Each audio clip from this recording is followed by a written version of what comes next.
Hello bachon, today we are going to learn about the bar magnet from your Unit 5 Magnetism and Matter.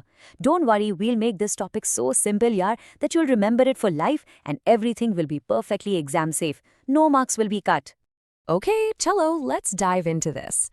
Instead of starting with a boring definition, let's begin with a simple question that you might have also wondered about. Have you ever thought about it? No matter where you are, a simple compass needle faithfully points towards the geographic north. Now, this isn't some magic, okay? This happens because our Earth itself behaves like a giant bar magnet, with its own magnetic field that guides the compass. But what makes a simple bar magnet work? How does it even create this invisible force field? Well, this beautiful pattern of iron filings gives us a clue to its secret. You see, these tiny pieces of iron are tracing out invisible lines of force. Now here's the core idea. The real reason for magnetism is hidden deep inside the atoms of the magnet. It's not a property of the whole block of iron, but a property of its tiniest parts working together. That's the secret. Imagine the atoms inside a piece of iron are like people in a huge crowd. In a normal piece of iron, everyone is looking in a different direction. Their individual forces just cancel out. But in a magnet, it's like a perfectly disciplined army. All the atoms are aligned, facing the same way. Their tiny magnetic forces add up to create one powerful force that we can feel. Okay, now that we have the intuitive idea, let's look at the official NCERT properties that you need to know for your exams. Basically, these are the rules of the game. These are the basic rules of how magnets behave, directly from your textbook.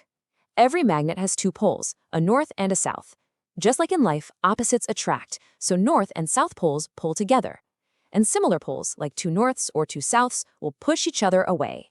So the crucial point is, and you must remember this, you can never, ever have a north pole without a south pole. They are like a package deal. Ek ke sath, ek free. You get one, you get the other, always. This idea of a single isolated pole is called a magnetic monopole. Scientists have looked for them, but we have never found one in nature.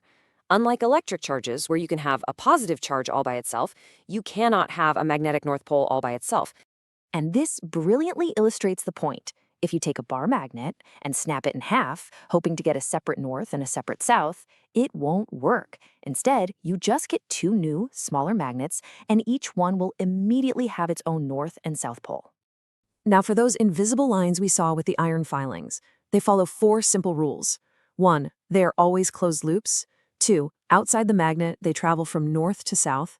3, and this is very important, inside the magnet, they travel from south back to north to complete the loop. And 4, they can never, ever cross each other. All right, now let's move on. This next part is very important to avoid losing marks from common silent killer mistakes that many students make. Pay close attention, beta. The first big mistake is thinking of magnetic poles as electric charges. I know it's a tempting analogy, but it's completely wrong. You can separate a positive and negative charge. You absolutely cannot separate a north and south pole. Remember, poles are just locations, not fundamental particles. This one is a bit tricky, but remember the rule. Opposites attract. The end of your compass that points north is itself a north pole. So what must be at the Earth's geographic north pole to attract it? A south magnetic pole. It's a classic exam question designed to check your understanding. If you remember just one thing to avoid mistakes on this topic, remember this simple line. No matter how many times you cut a magnet, you just keep getting more magnets. You never, ever get a monopole. Is it clear? Good. So, let's quickly wrap this up with a summary of what we've learned and see how it connects to what you've already studied in previous chapters. Let's put it all together. These are the 4 most important points you should take away for your revision. 1, magnetism is teamwork at the atomic level. 2, poles always come in pairs. 3, field lines are closed loops. And remember the direction inside the magnet. And 4, the basic rules of attraction and repulsion. Now let's connect this to what we learned before. Remember how we learned that moving charges or electric currents create magnetic fields?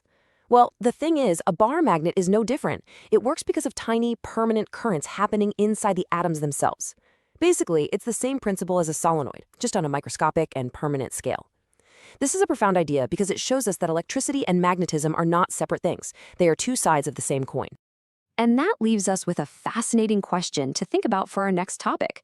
We know moving charges create magnetic fields, so what happens when we flip this idea around?